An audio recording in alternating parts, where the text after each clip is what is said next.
What's up, Mustangs? I'm Dylan Case. I'm Vince Daniels. And welcome back to another episode of Mustang Report. Need a summer job? Garland Parks and Rec are hiring for summer jobs. They will be here during lunches on Friday, April 11th for Recruit for Summer Jobs. Stop by their table for more information. Mustang Theater UIL 1 Act Play advances to area Saturday, April 12th at 10 a.m. Midway High School in Waco. Tickets are $10 cash or check only. High school orientation for incoming freshmen Monday, April 14th at 6:30. More info to come. Mustang Theater fundraising nights Tuesday, April 15th at Cane Rosso's, 5 to 10 o'clock. Choir fundraising night Wednesday, April 16th at the Chick-fil-A, time to be determined. 2025-2026 class officer elections Thursday, April 17th. All voting is online. Grades 9 through 11 can vote. Voting link closes at 1:30 p.m. on April 17th. QR code will be provided. Friday, April 18th. No school. It's a staff student holiday. Don't have to worry about that. Sachse Police Association Easter 5K Run. Race day, April 19th, 2025, at the time of 8 a.m. Early registration, December 23rd, 2024 through April 7th, 2025. Late registration, April 8th, 2025 and April 18th, 2025. Location, 3901 Miles Road, Sachse, Texas. Early registration is $35 with a free shirt. Late registration is $40. Now on to weather with David. Howdy Mustangs, welcome back with weather. Saturday the 12th, low is 61, high is 82. Sunday the 13th, low is 64, high is 85. Monday the 14th, low is 61, high is 83. Tuesday the 15th, low is 61, high is 79. Wednesday the 16th, low is 62, high is 80. Thursday the 17th, low is 61, high is 75. Friday the 18th, low is 58, high is 70. Now on to Mech and Tech with Evie.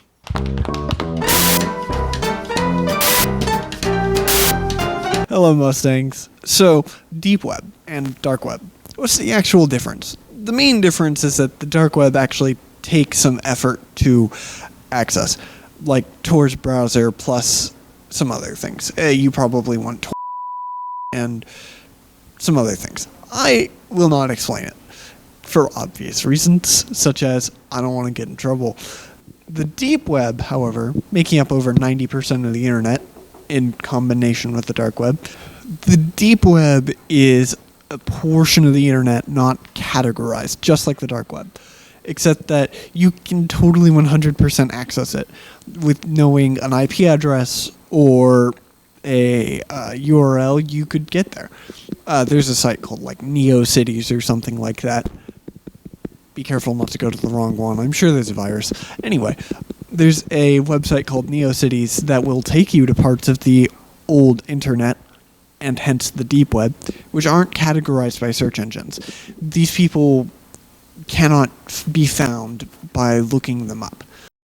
These are websites that are so far under the surface that you could scroll through every page of Google and never find them, even looking them up directly.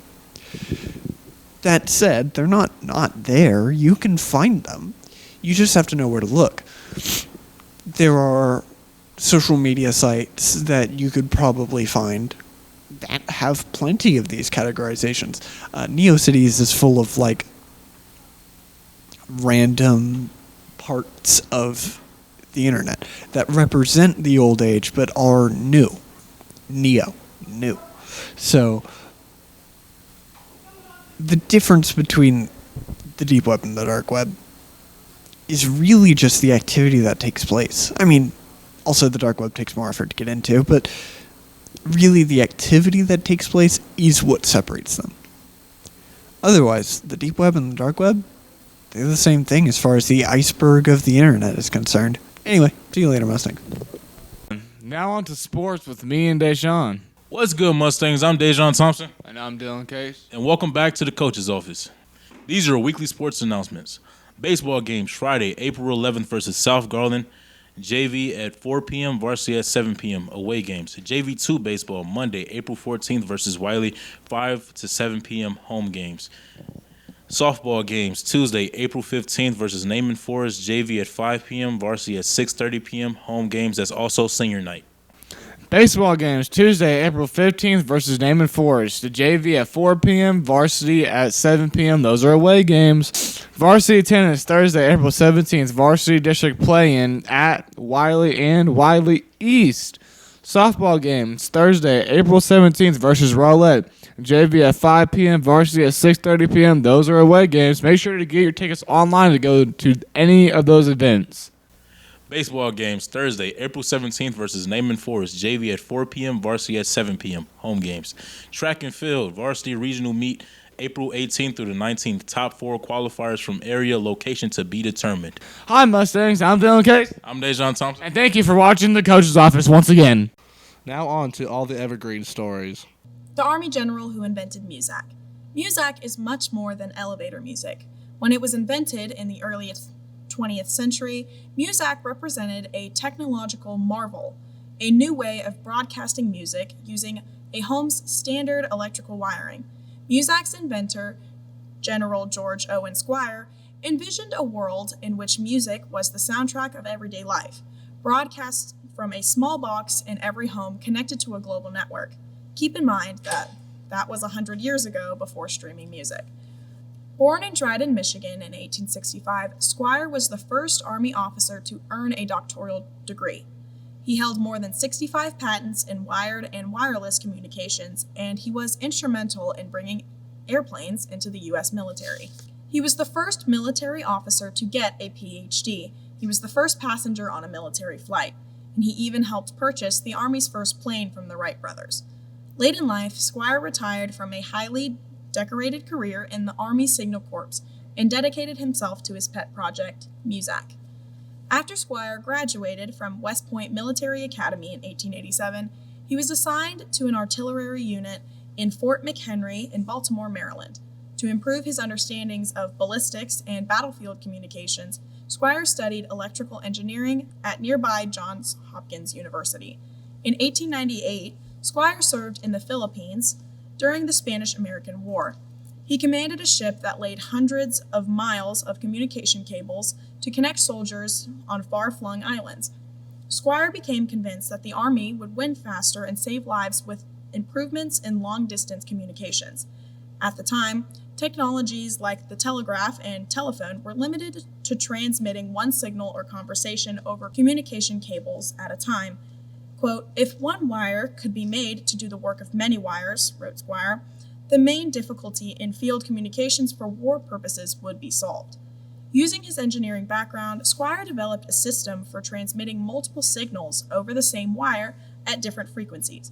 His patents for multiplex telegraphy and telephony were game changers, increasing the capacity of the standard telephone wire by 400% and the telegraph wire by 1,000%.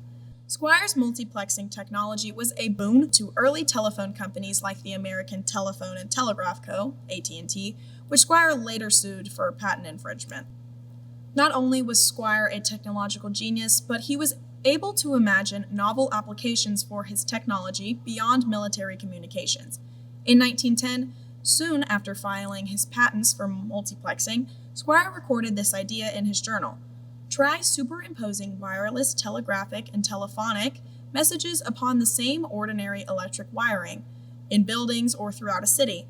I see no reason why this same wiring, which is now utilized to carry power, should not also serve for telephony by electric waves. This would simplify house wiring for hotels and office buildings, etc. Radio at the time was still in its infancy, and broadcast signals were weak and plagued with interference and static. Multiplexing had proven that it was possible to send multiple communication signals over the same telephone or telegraph cable. In 1923, Squier retired from the military and dedicated himself full-time to bringing high-quality radio broadcasts, music, and news into the homes of average Americans. Squier licensed his wired wireless technology to a public utility called the North American Company, which tested its news services on Staten Island, New York. They called it wired radio. Homeowners were given a receiver box that looked like a cross between a radio and a gramophone. Music and broadcasts were transmitted over the electrical lines, and subscribers were charged for the service on their utility bill. Wired radio worked great, but Squire's timing was poor. The system didn't officially roll out until the early 1930s, and by then it faced stiff competition from commercial radio. In 1934, Squire changed the company's name to Muzak, a combination of music and Kodak, one of the most successful companies of its day. That same year, the first Muzak subscribers in Cleveland, Ohio paid $1.50 a month for music to be piped into their homes. Squire passed away in 1936, but his impact and his Muzak lived on. Bye, Mustangs. Hi Mustangs, my name is Alana Parks, and today I'll be going over 5 acronyms that will make your life easier. BRB, LOL, OK, acronyms that have really grown with the adoption of the internet and tiny keyboards. People have increasingly more to say in less space, whether it's communicating through space restrictions on Twitter or tapping on a little smartphone screen. These acronyms have woven their way into our daily life, and it's now in BD to say BRB when you GTG. BRB. BRB is how people used to tell their friends to expect a period of silence during instant message chats, by letting them know that you would be right back, BRB. Maybe it was to take a bathroom break, or maybe because your mom was awkwardly lingering too close when you were flirting with a crush on AIM, AOL Instant Messenger. Now, BRB has even worked its way into business lexicon, with people making no problem telling a coworker via Slack that they are BRB for a snack break, or that they'll return briefly after a jaunt to the restroom. ASAP. ASAP has military origins, and it means as soon as possible. Depending on the situation you're in, it can be a substitute for right now, especially if a burly commander in a uniform is yelling at you. In these days, ASAP can be used a little bit more subtly than to convey a coworker that you'd prefer that they not dither over a task you need them to complete. ASAP can be pronounced by either each individual letter, such as ASAP or ASAP. TED or TED. How about a TED Talk? Ever wondered why TED was capitalized like it was an acronym? Because it is. TED is regard to the company that stands for Technology, Entertainment, and Design. However, the acronym has long existed as a shortened saying tell me, explain to me, describe to me. A concept that also applies to its popular talks. Each TED speaker's job is to tell, explain, and describe something to their audience. This enables them to share stories in a predictable format while maintaining creativity in their presentations. ZIP. Other acronyms don't even seem like they are one. But indeed, the zip code you use every day as an acronym that stands for Zone Improvement Plan. The zip codes weren't invented until 1963 and were created to make mail delivery faster across the rapidly developing United States. And then there's LOL. LOL. The internet term for laughing out loud. In the beginning of internet acronyms, some people tried to make lots of love happen, but laughing out loud pushed it out of the way to become the standard used today. You can use it even if you aren't really laughing, but you want to show amusement as a statement, or to soften a joke. LOL is acceptable to use, only used in text versions, and isn't really used out loud. Bye, Mustangs. All right, guys, that's it for this week's Mustang Report. I'm Vance Daniels. And I'm Dylan Case. And thank you for watching. See you next time.